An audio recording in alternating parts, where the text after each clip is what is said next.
అందరూ కూడా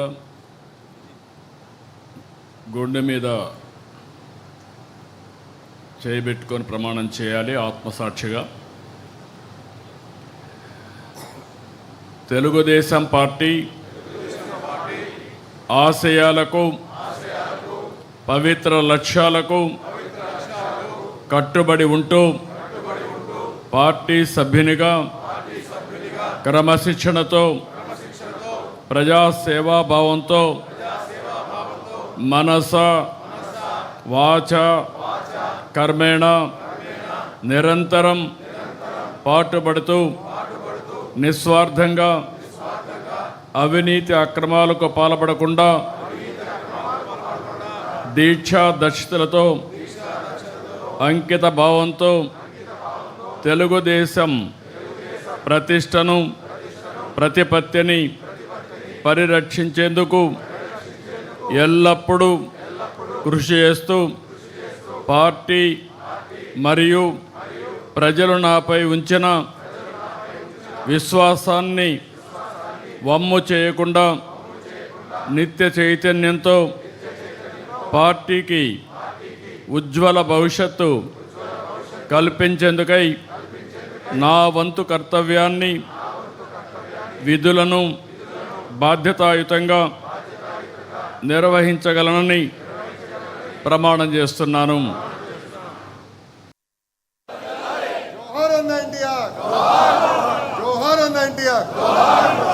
జై తెలుగుదేశం, జై తెలుగుదేశం, జై తెలుగుదేశం, జై తెలుగుదేశం, జై తెలుగుదేశం, జై తెలుగుదేశం.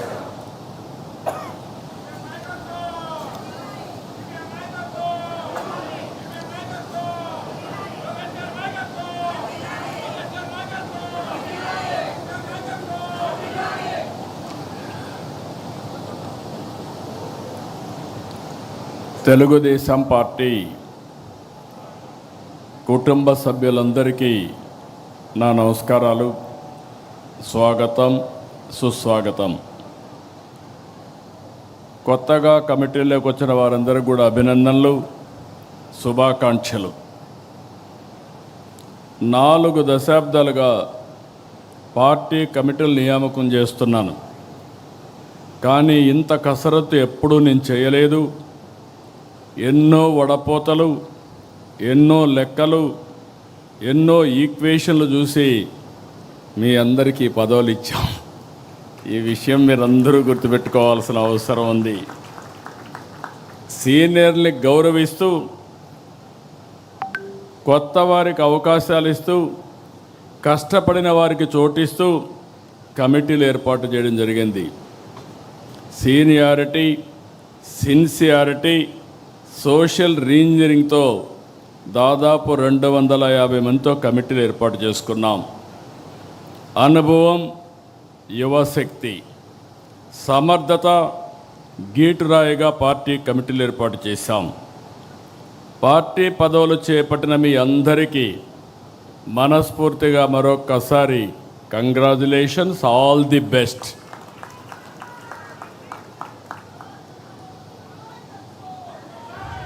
కొత్త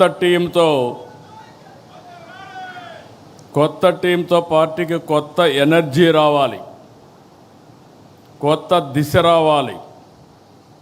కార్యకర్తే అధినేత అనేది కేవలం స్లోగన్ కాదు, ఇది మన సిద్ధాంతం. ఆచరణలో చేసి చూపించాం.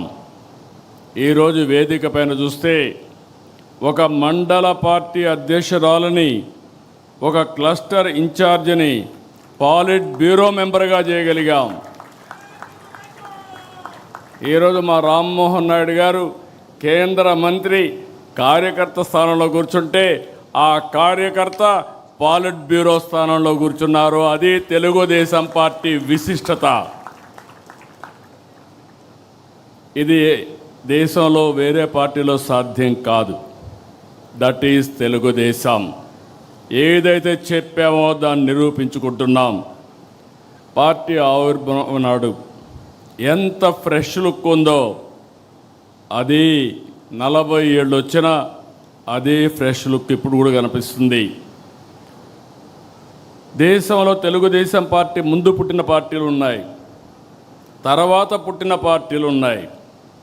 అయితే ఇంత పటిష్టమైన నిర్మాణం, బలమైన క్యాడర్ కలిగిన ఏకైక పార్టీ తెలుగుదేశం పార్టీ, వేరే పార్టీ లేదు.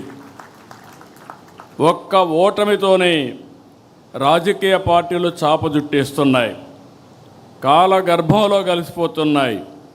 కానీ గెలిచినా ఓడినా ఎప్పుడూ సగర్వంగా ఎగిరే జెండా మన పసుపు జెండా.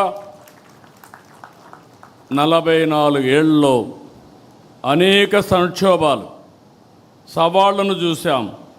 కానీ మన పసుపు జెండా పౌరుషం మాత్రం ఎప్పుడూ తగ్గలేదు, ఎప్పుడు ఎవ్వరూ తగ్గించలేరు.